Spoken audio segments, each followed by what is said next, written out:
Saudara-saudara pejuang mutu, masih banyak pertanyaan kepada saya tentang bagaimana mekanisme merancang, merumuskan, menyusun, menetapkan, dan melaksanakan sistem penjualan mutu internal. Saudara-saudara para pejuang mutu, kembali saya menyampaikan kepada saudara-saudara, jikalau saudara-saudara ingin memastikan implementasi SPMI di kampus kita masing-masing, ada beberapa tahapan yang harus kita lakukan. Yang pertama, ketika kita ingin merancang, merumuskan, dan menyusun dokumen SPMI, mohon kiranya perguruan tinggi membentuk tim penyusun dokumen SPMI, di mana tim ini berupa tim ad hoc yang ditetapkan oleh pimpinan perguruan tinggi masing-masing. Tahapan yang kedua adalah proses pemeriksaan. Dalam hal ini juga saya menyarankan kiranya pimpinan perguruan tinggi juga itu menetapkan tim pemeriksa dokumen SPMI. Dan tim ini biasanya dibentuk dari atasan atau penanggung jawab dari si pelaksana SPMI. Setelah dokumen SPMI itu kita periksa, maka harus ada proses rekomendasi dan persetujuan. Menurut Permendikbud nomor 62 tahun 2016, maka Senat Akademiklah yang punya kewenangan untuk memberikan persetujuan. Untuk itu, di dalam persetujuan dokumen SPMI, kiranya Senat Akademi memberikan surat rekomendasi, pertimbangan, dan persetujuan dokumen SPMI. Setelah dokumen SPMI itu disetujui oleh Senat, maka tahapan berikutnya adalah ke tahapan penetapan.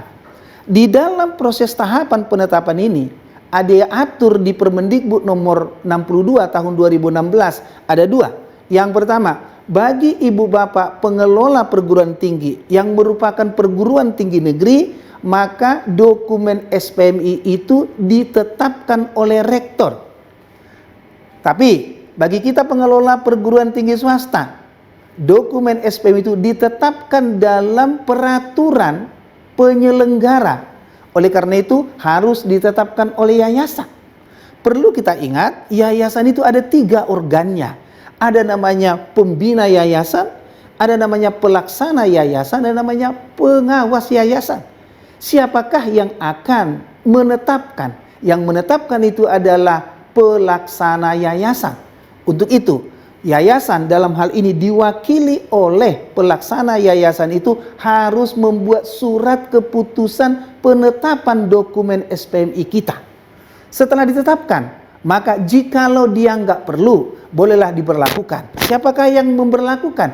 Agar implementasi SPMI itu bisa betul-betul keterlaksanaannya, ketercapaiannya dapat memastikan penumbuh kembangan budaya mutu. Perlu kiranya saya inspirasi.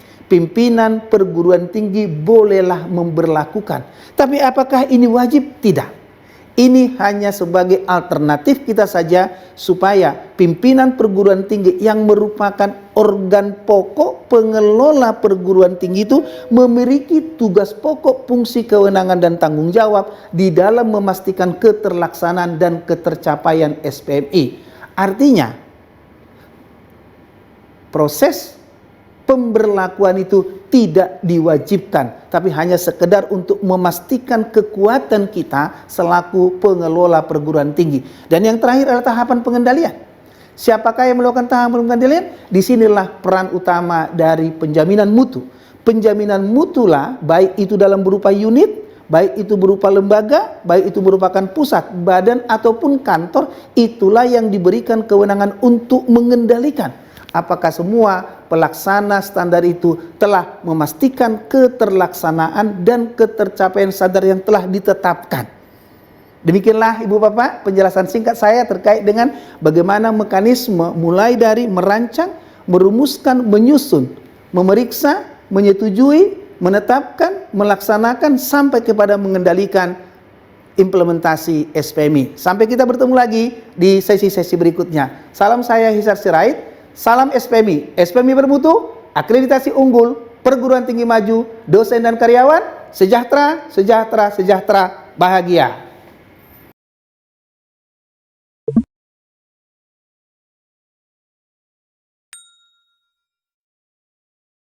Terima kasih atas perhatian Ibu Bapak sekalian.